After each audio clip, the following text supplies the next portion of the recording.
TIT1 Luna, ako po si Emerson, DTF operator dito sa TIT1 Luna. Gamit ito ng 6 na araw na may bilang na 141 meters na run this week.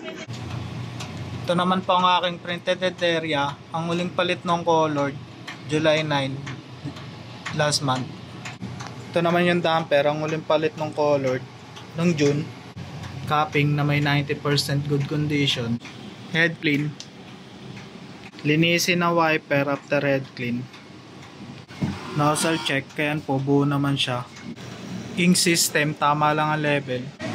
Waste tank dinispose ng Sabado. APR tsaka ground wire.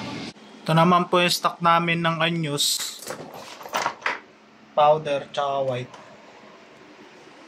DTF film. DTF film. Ito naman yung records na nagamit na CMYK.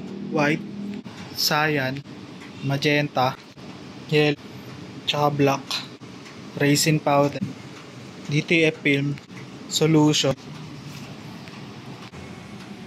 Daily output record.